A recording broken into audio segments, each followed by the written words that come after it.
Hello and welcome to This Is The Day Show. I'm your host RJ Cole. And I'm Fred Graham. Thank you once again for tuning in to another episode.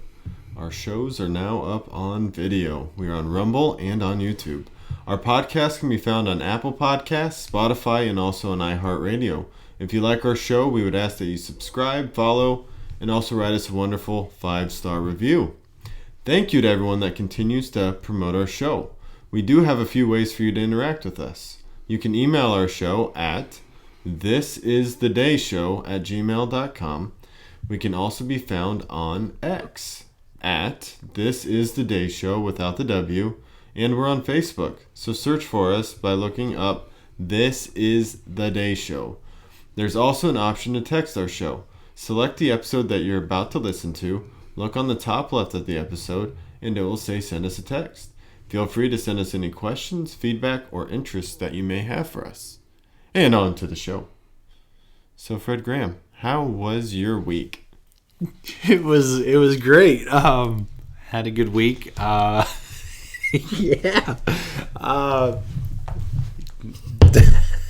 Definitely. I threw you for a loop, didn't I? A little bit. Gotta say, work was pretty good. Getting a lot accomplished. Oh man. We actually have a couple of birthdays this week. Good. So yeah, it's exciting. Kind of a stressful time because we're trying to make our kids' birthdays special. Of course. So that you only get one for every year. Yeah. Yes, sir. Yeah. And then you get old and they're just another day, and trying to not have my kids feel that. You're just trying to get another birthday. Yeah. So yeah, it hopefully everything goes well. My wife, I tip of the hats off, because she definitely makes her children's birthdays very special, a very important time. So that I think I really am very thankful for that. Not that my parents didn't try, but we live in Iowa in winter time. Yeah, your December birthday has its other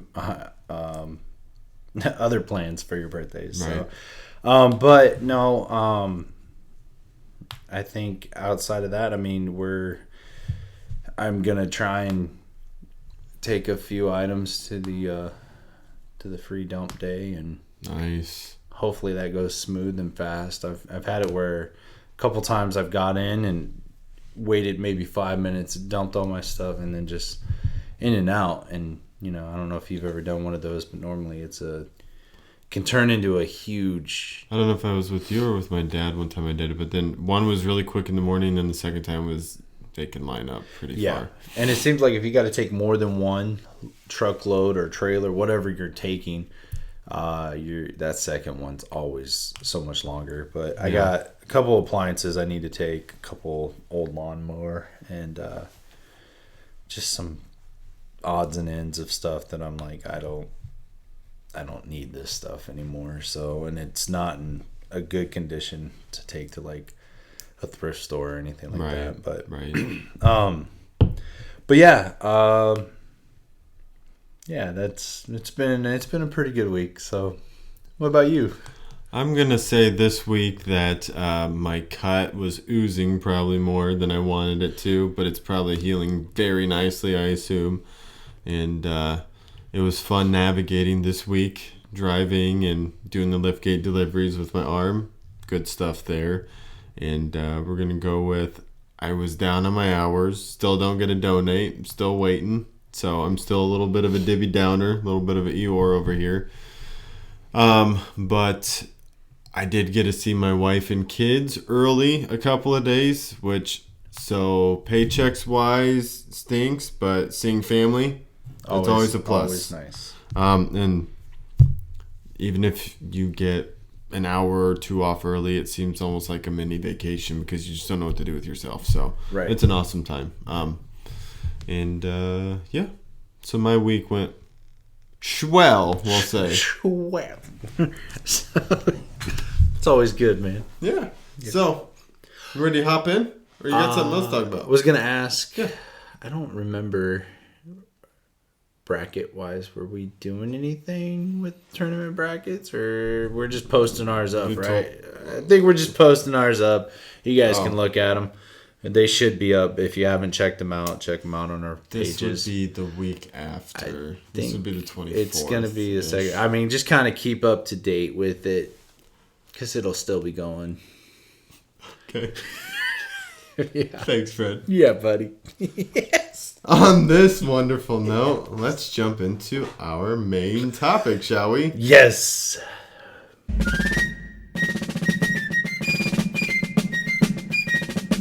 We are jumping right back in this week. Last week we covered the first 5 amendments in the Bill of Rights, and this week we plan to cover the next 5.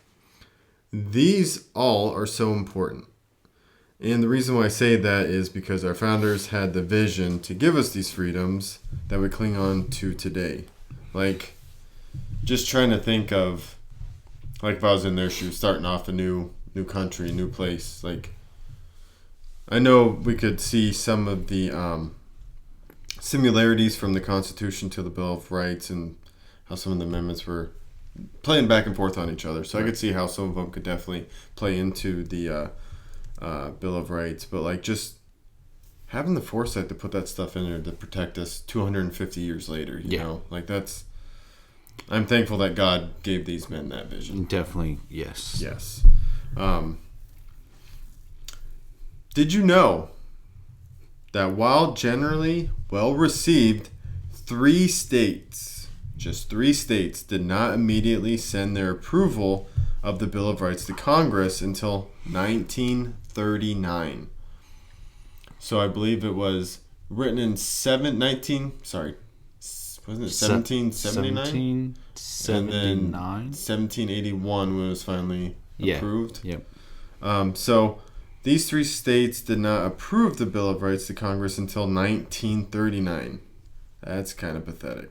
In particular, these states were Connecticut, Massachusetts, and Georgia. Georgia's kind of oddball there. It was only after a century and a half that these states write in their approval, marking the time where the entire United States followed the Bill of Rights principles. Massachusetts doesn't really surprise me. That's what I was saying. Georgia was kind of Georgia does, and then Connecticut. I feel like somehow in the New England states, Connecticut is always like one of the last that I ever think about. It's like right there next to New Hampshire. Rhode Island. See, I think of Rhode Island because it's so small. Oh, like, yeah. I mean, it's small. Yeah, it's so small. I forget about it. Yeah, you'll have that. Okay. Let's jump in, shall we? Let's do it. Number 6, yeah. Yeah. So, in all criminal prosecutions, the accused shall enjoy the right to a speedy and public trial by an impartial jury of the state and district wherein the crime shall have been committed, which district shall have been previously ascertained by law, and to be informed of the nature and cause of the accusation, to be confronted with the witness against him, to have compulsory process for obtaining witnesses in his favor, and to have the assistance of counsel for his defense. Definitely another one of those addressing the complaints we had against the king. Yeah. Like, you're going to be detained or whatever and have a trial here and wherever you are, instead of, hey, I have this sail across the judge sea over here. Yeah, like you were saying, yeah. Question, I don't know if you know off the top of your head. Speedy trial, is that still a thing? Can I just say I want a speedy trial, like get this done and over with? I think obviously today a speedy trial is any trial is faster than what they were getting back then, because they would have to sell back to England a lot of cases. But I think a speedy trial is, I don't know, I feel like maybe they mean that with just very simple offenses? Parking tickets stuff like and all that stuff. Drunk tank, stuff like that. But okay, let me ask you this, because I've had this thought and I don't know, partly because I got, what is it called, but not selected for jury duty. Like, I know there's ways you can stack the jury box. Like, what are your thoughts on that? On stacking it? Yeah, because it says in here that because they all go through a process of them by an impartial jury. Yeah. You know, I think it would be hard to stack it. I'm sure there are ways that you can get around it, sure, but I feel like they have to call. My understanding, they'll call a certain amount of people, and then from those people, they'll pick. Each side will get like kind of like half to pick and choose. Because if I'm like a stacking lawyer for each side, yeah, because like if I'm a lawyer, I can ask that somebody is removed from the jury. Sure. No, it would be nice to. I mean, you just have to find somebody, or I don't know if then you would want to try to find somebody else who had a job, and that's their job is picking these juries, because then they won't know anything about the cases. They won't know who's involved, defendant, claimant, whatever. But then again, you're trusting that one person to do their job, whereas if at least you're doing this and this, 6 on one side, 6 on the other, you're at least could break 50% if you're able to stack it some way, somehow. Because I guess, yeah, if I'm the plaintiff, I'm going to want a jury in my favor. And I'm a defendant, obviously, I'm going to want, it's supposed to be a jury of your peers, so it's like,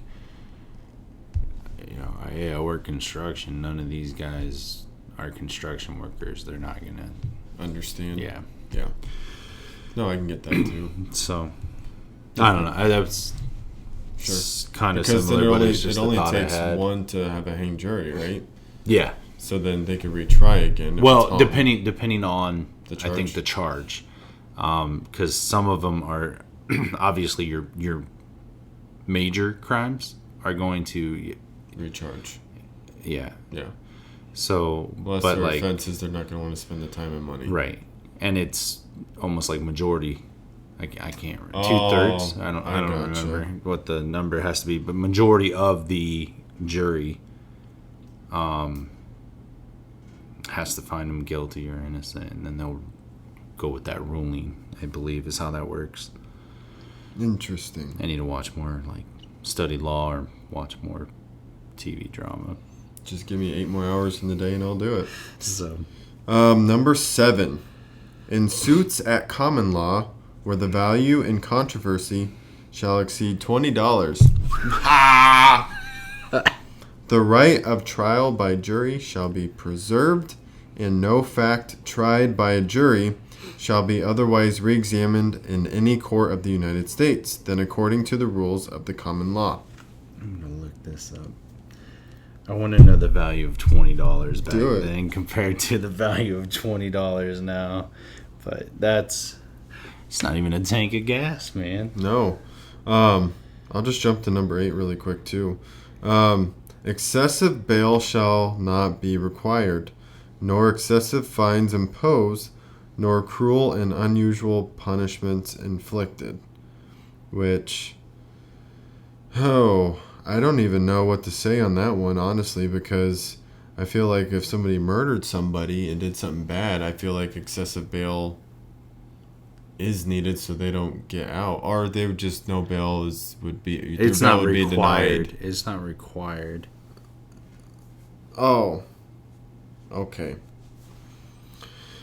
Sorry, so maybe I'm not reading today, but.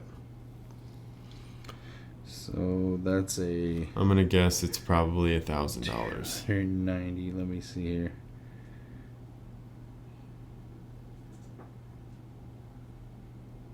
Nah, that can't be right. 290% increase since then is one of them. One of them's 97%. So $20. What would be like 40? 20 divided. So $100 increase would be another 20, right? Yeah. This is really bad. We're not good at math on this show, man. It's 97%. 97% increase. Like the dollar has lost 97% of its value compared to back then. So it's almost $40 now. Right? Would that be right? But that you would have to pay, or whatever. Anything over like $40. Yeah. You have the right to trial by jury. Yeah, I'm not getting a trial by jury for a speeding ticket. So. Yeah. But This still seems, I mean, in their day, I'm sure it was great, but that seems really low, even by today's standard. yeah, excessive bail shall not be required, nor excessive fines imposed, nor cruel and unusual punishments. That makes me think that's an answer to what the King of England did to us. What he was doing to the people. Yeah. Number 9, the enumeration. So that's a catalog or list. In the Constitution of certain rights shall not be construed, interpreted, or understood to deny or disparage others retained by the people.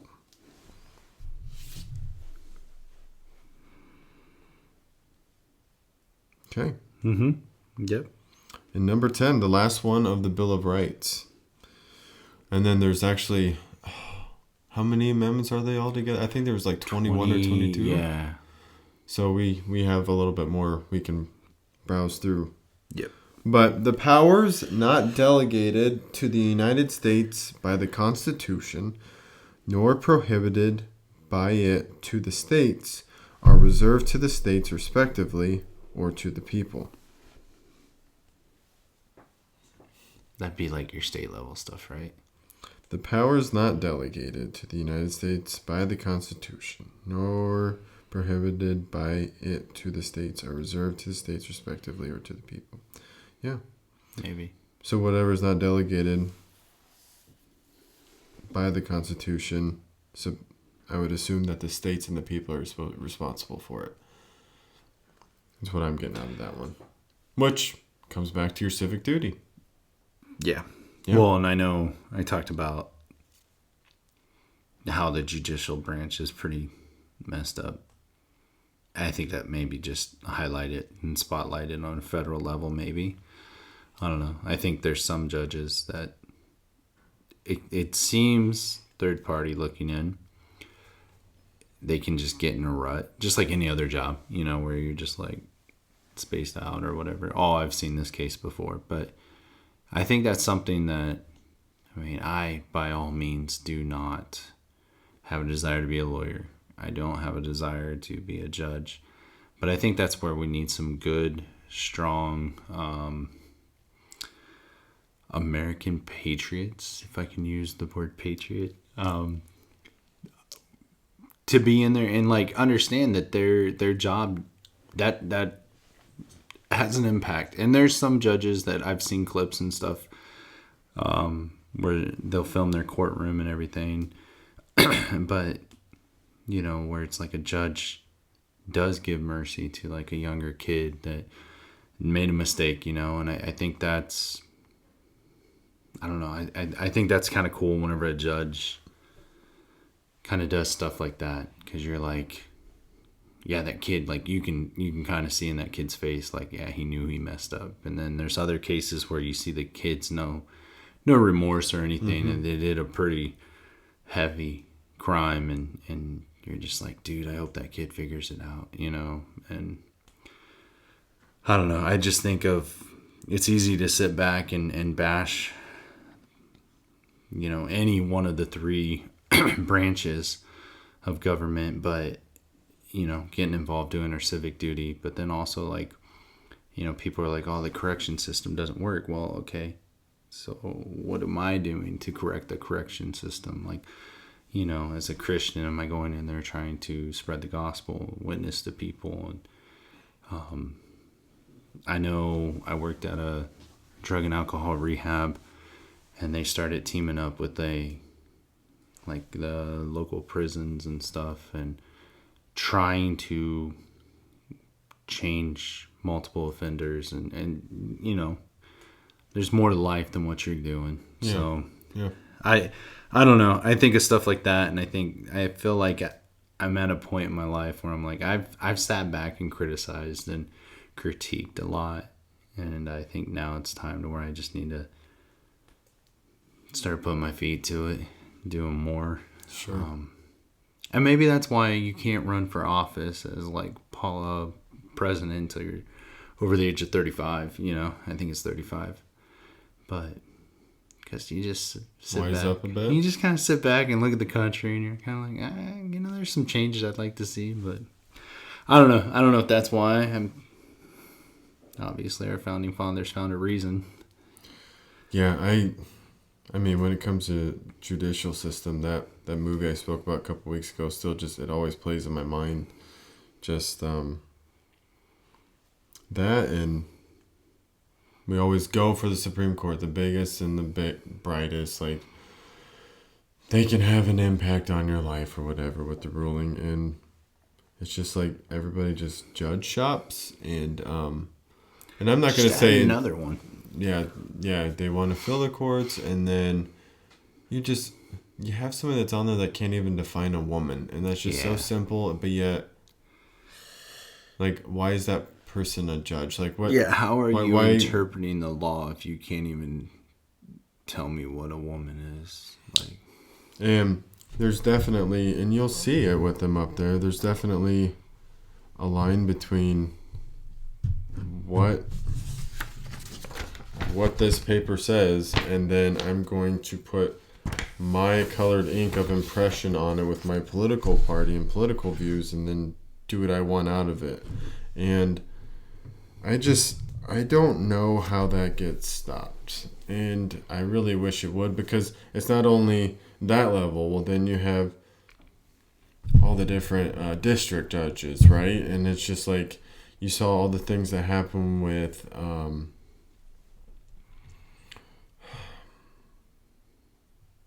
I'm going to forget the date. January 6th. Oh, January 6th. People, and they were all getting tried in D.C. At that level, and the judge was openly just making examples out of people the entire time.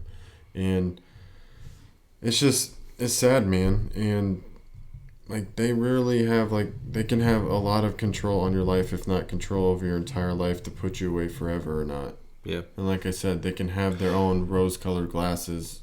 Well, and there's no ramifications. You know, if a judge wrongfully puts a person in jail for, let's just say, even 10 years, that's 10 years of that person's life they'll never get back. And it's 10 years of on their record, even if it gets expunged from the record because it's proven that they were innocent.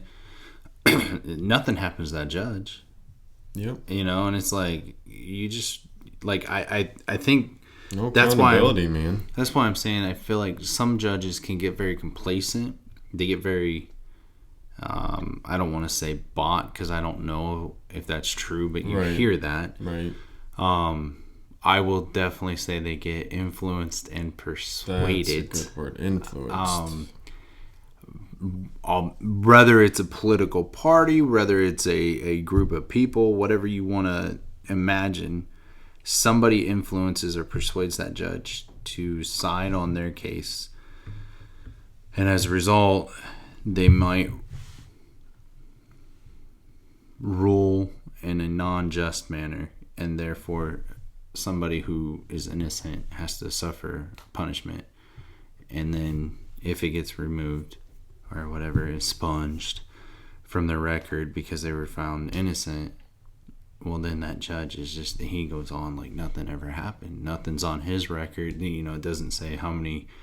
It doesn't even remember the person. Yeah. It doesn't say like, oh, this judge has, you know, we do this with sports teams where a coach, you know, like, oh, his overall record's 43-10. And it's like, but we don't do that with judges. Like, oh, he convicted 400 people and 39 of them were actually innocent. You know, like, I feel like that's something with the position you are in. I don't know. Maybe I'm thinking we should keep stats on them. I don't know. Yeah. I mean, I think that and I just feel like they should probably really, state-wise, you know, federally wise, why don't we put their names out there more? Why is it always people? I never know anybody when I'm voting for Iowa elections or here locally. So I just always vote no. Yeah, I vote them out just because it's I don't want complacency, and I don't know who's getting in there. Yep. Well, and it's like, realistically, I feel like the Supreme Court, whether it's your local level or federal, I feel like that should be a job that we don't hear a lot of, because I feel like it's almost like it should be taken care of at the, so to speak, lower level judicial side of things, to where it's like, yeah, these are the facts, and this is what the law states. You're guilty or you're innocent, and then that should be that. But there are corruptions, and there are things that are overlooked or whatever, maybe a bad lawyer. And I mean, obviously with all three branches we have checks and balances, and I do agree that in our court system there should be a way to appeal, albeit I feel like that gets abused a little bit. But yeah, I am glad it's there, because if it wasn't, then that would be, I think, if we were in that position, yeah, that would be terrible. Yeah. Because like we were just saying, I mean, these are people's lives, but you get some fresh out of college kid that doesn't know how to lawyer his way out of a paper bag, and that's who you get stuck with, because then it becomes like your criminal record then becomes how much you can afford, and that's not justice. So yeah, but yeah, I just think, stepping back into that civic duty conversation of like, I don't want to be a judge by all means. I don't want to be a lawyer. Quite frankly, for selfish reasons, I didn't want to be a juror. I wanted to do it so I could have something to talk more about on the show, as far as like, hey, this is a civic duty that everyone can do. And I mean, when you get selected, but just kind of the experience, I think, would be, because when it comes to law, I feel like most Americans, we are not knowledgeable in that. And then, depending on what pops up on your reels or whatever, your socials might determine what level you think you're at. But I don't know. I think it could probably be also being able to dumb down things as well. I mean, I wonder how many books it really is for just Iowa state law. Right. We hear about, and this is different, but bills that get passed that are thousands of pages long. I mean, I wonder what our laws are like, honestly. Yeah. Well, and there's still some laws on the books that, I mean, I'm not saying it's Iowa, sense. But like, don't have a mustache on Sundays or stuff like that. Like, don't walk on the grass on the Capitol courtyard, or, silly laws like that. If you go down to the Capitol, that library, I think you can look at the books that are on the first floor, but the second up to, I think it's 4 floors. And a lot of those are like old cases and stuff that you can study out. A lot of the books in that library, and should be Iowa law, but it's like, and case law. That's another thing too. Just because this case said to do it this way, well, then it has precedent, right? Yeah. Well, you can reference that, and throw another big controversial thing out here. But a lot of people, Roe v. Wade, exactly. They would throw that out there and be like, well, they're protected because Roe v. Wade, and it's like, I like, we have laws. And I understand it does speed up the court process if I can just go, the ruling on this case, which is very similar to this case, is why we should just bypass all this. But at the same time, it's like, that's not the case that we're on right now. Right. There's a reason why this case has a different name. It's different dates. It's a different evidence. I mean, what's science like from back then to now? Yeah. Yeah. So, I don't know. To me, it's something it's interesting. I don't know if that's just me getting older or caring more. Big old softy you. Just trying to make some change, because it's so crazy how. And I think a lot of it has been that we're just like, we're kind of in the spot. Not maybe we, but I'm in the spot like, man, fix something already. But it's just like, it's not going to get fixed. I'm 33 years old. It's not going to get fixed unless if I do it or people like me locally, we start from the bottom back up. It seems like. Yeah. Sadly. Well, and that's, because obviously if nobody's trying to change anything, then the people that are loosely representing us, then they're going to think that everything's fine and they're doing everything that we want them to. And it's like, if we make those local level changes, then I think the federal is going to have to recognize that and it'll affect those changes too. But oh no, man, we're just guys from Iowa, just dudes out here trying to change the world. So, but let's get into our wild card, man. Let's do it. And welcome to this week's segment of the wild card.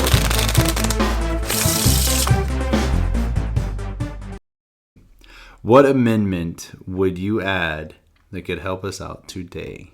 So, like, what I would do is, and obviously they didn't have the foresight for this. I think they just thought that we would be able to have critical thinking in our day of age.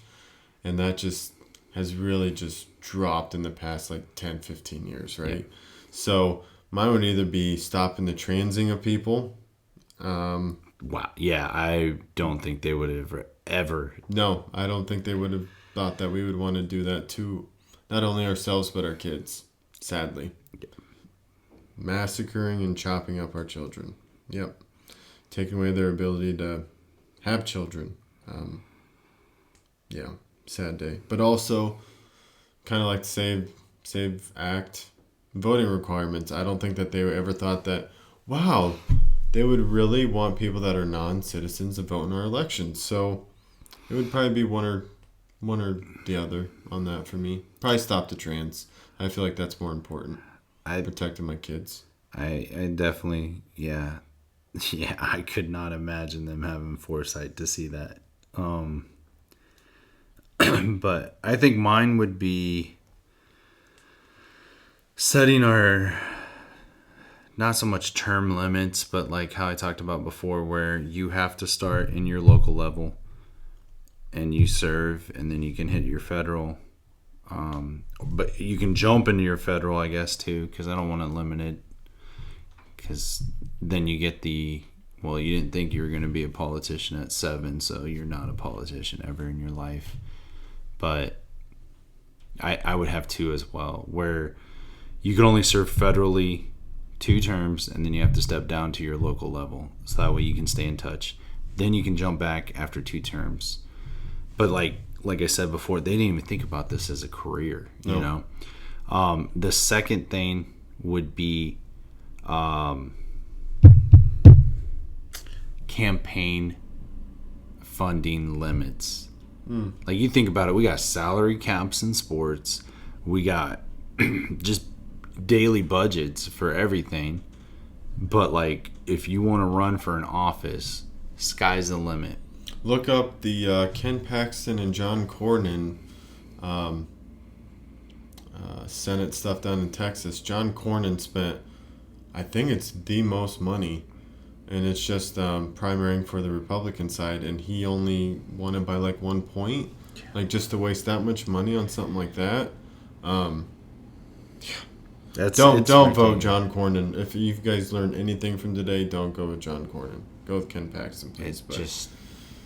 It's amazing how much money and incumbents. It blows my mind, because it's like you're literally saying you're gonna do things better for that state, for the nation, whatever you want to slap on there, and it's like, but you're taking hundreds of $1,000s, if not millions, just to try to get into that position. And it's like, and then when you get there, at least for us, it seems you literally do nothing.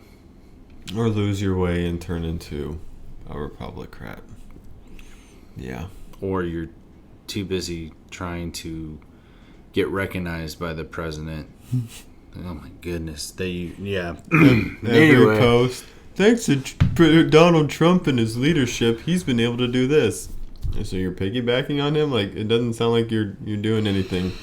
Yes, I'm talking about you, Randy Feenstra. But looking at you.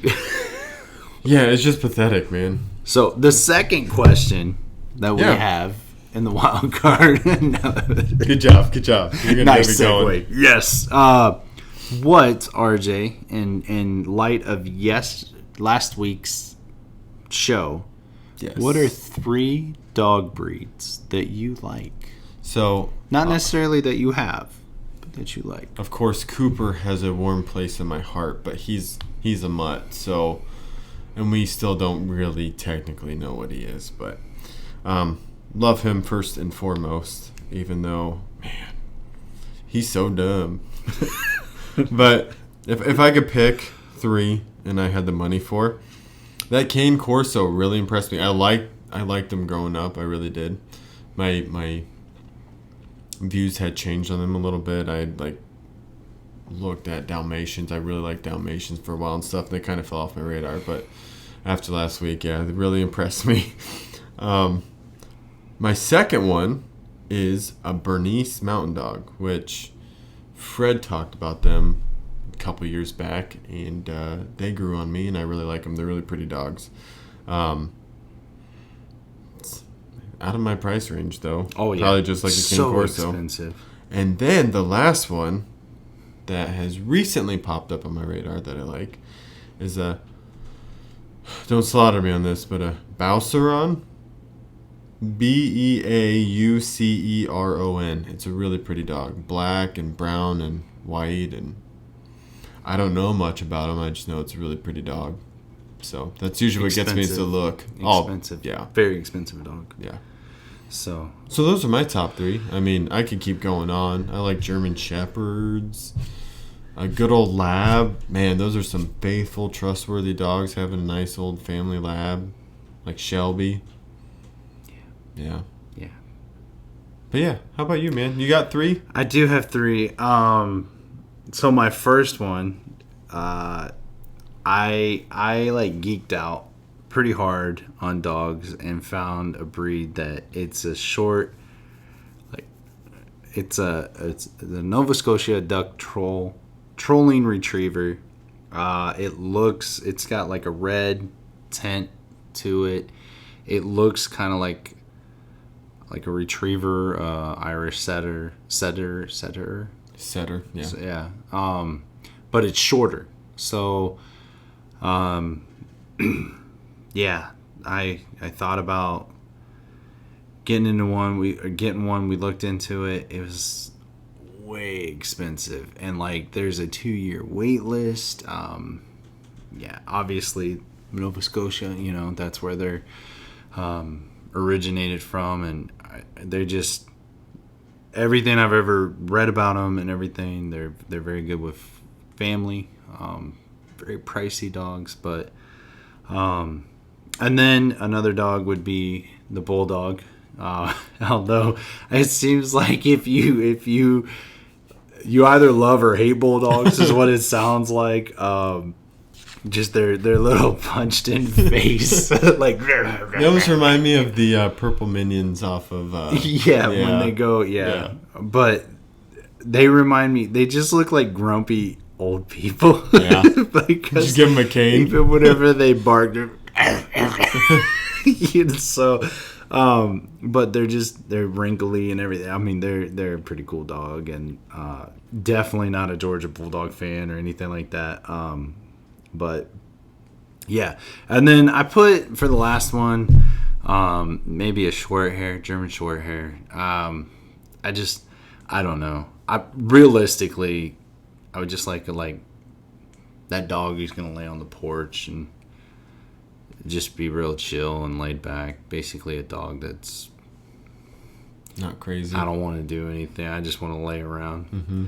Kind of like the 2 dogs on the Aristocats, where he's like, I ain't nothing but a little cricket, those just kind of little hound dog. For some reason, I want a hound.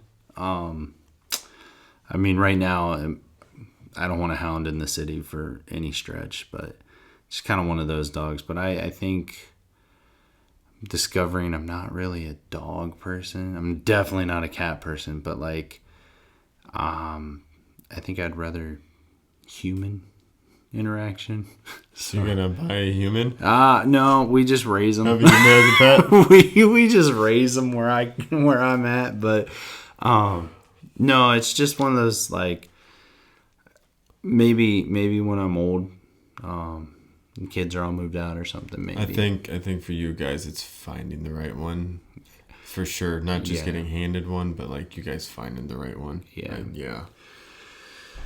Well, and life right now is I don't know if it's really like not right now for sure. Yeah, I get that. But so, I mean, it's like one of you guys just walked into it one day and it's just a perfect dog. But these are obviously. But that little that you think of the Southeast, just every redneck has that dog that. Yeah, that dog's been here since we moved in and we couldn't get rid of him, and he just lays up my chair and next to me on the porch, and just that good old dog. I'll be driving up around farms in Iowa, and it gets me every time. But like I'll see this dog jet right out of the corner of my eye, run at my semi-trailer, so like I freak out and I'm like almost about to stop. I'm like, if I stop, they might actually try to run at my truck, so keep going. Yeah.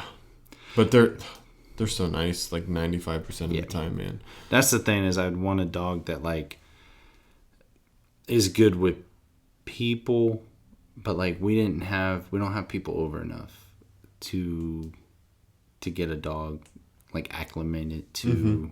Hey, these people are all right because my people are all right with them, and I don't know. It's hard. I don't know. I guess I don't know what I'm doing enough to jump back into that right now. So, but we'll see. I don't know. It's not there. But those are definitely the two dog breeds. Would be basically that retriever and then a bulldog. I got you. And then just whatever, that old loyal dog. Yeah. As long as he's not like one of those. Do you want an old Chihuahua? Oh, no. I hate Chihuahuas, dude. They're the worst. My great-grandma always had Chihuahuas, and, like, having a conversation with her was just... I still remember Nikki to this day. Oh, man. I hate that dog. She left such an impression on me. Dude, I remember some of the snow days we'd let that dog out, and I'm like, this dog is... not gonna do anything. The snow is like literally up to half that dog. I'm like, yeah. But like, I would say of all the dogs, I would probably say my favorite family dog we had was Malcolm. Malcolm, he was like that was top notch. That was the coolest dog, and he would like if I was laying on the couch or whatever, he would just come and like look at me.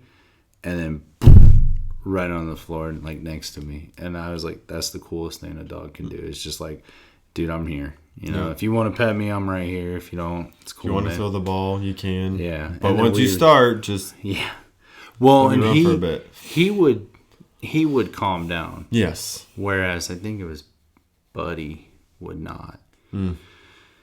So, but yeah, as a result, my wife and I talked, and I'm like, I don't want to like border collie. I'm not a collie dude. But, yeah.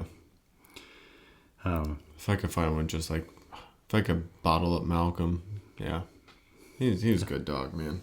Yeah. Yep. So. All right, buddy. Yep. Anything else?